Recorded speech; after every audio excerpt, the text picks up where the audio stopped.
This was our main goal, to fight against any terrorist groups in Afghanistan. Their role was to support U.S. forces in Afghanistan. When the U.S. left Afghanistan, there was a lot of fallout from that. And these gentlemen became high-value targets to the bad guys. Whether flying, I am feeling like I am nothing right now.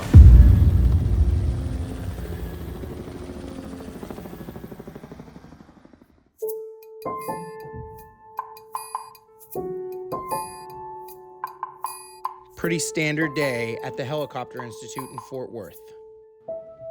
Flight simulations, training flights, you know, the basics. But basic doesn't describe the group of students Randy Rolls needs to get trained up. They were trained at the equivalency of a U.S. military aviator. Getting experienced pilots certified should be pretty simple, but we have a group of pilots that were brought in from Afghanistan. They served in the Afghanistan Air Force. They were trained under U.S. contracts. 18 Afghani helicopter pilots, trained by U.S. military contractors and flew in combat against the Taliban. You know, when we needed guys flown out, if our own aircraft weren't there, they were there.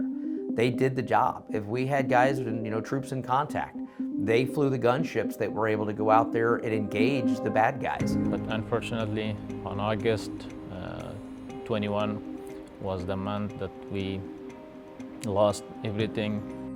This is one of those pilots. My brothers, my sisters, and my mom, they're in Afghanistan.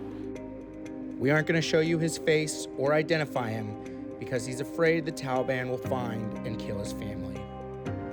He's asked we call him Saeed. Days before the U.S. left, Saeed says he was still flying missions. Then, with hardly any warning, he immediately had to go into hiding. And we got call and text from the U.S. Advisors.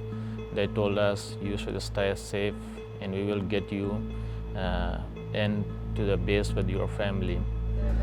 6 months of hiding in Afghanistan. 2 years spent in safe houses in nearby countries before finally arriving in the U.S. in 2024.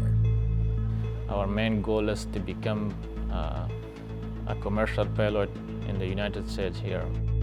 But there's a problem. When they left, a lot of their records, their pilot records, their logbooks, things that are critical to their career, were literally burned in front of them at the airport so that their personal identities and experience would not be known.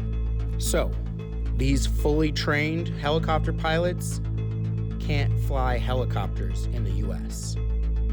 They have all the experience, they have the knowledge, they have the skills and the abilities, but they don't have the documentation to allow them to directly qualify as an FAA helicopter pilot.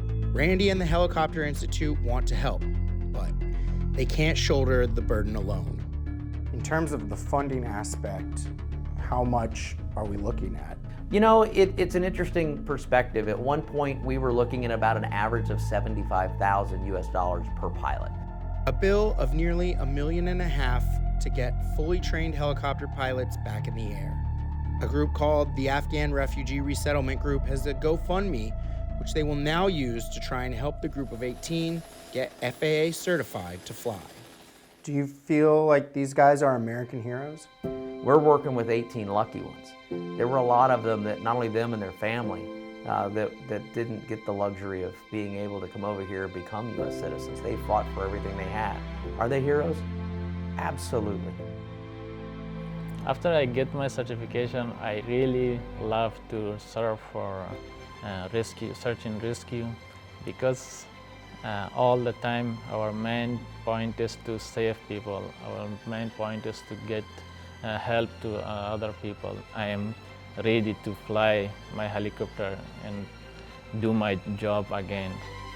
In Fort Worth, Bo Evans, CBS News, Texas.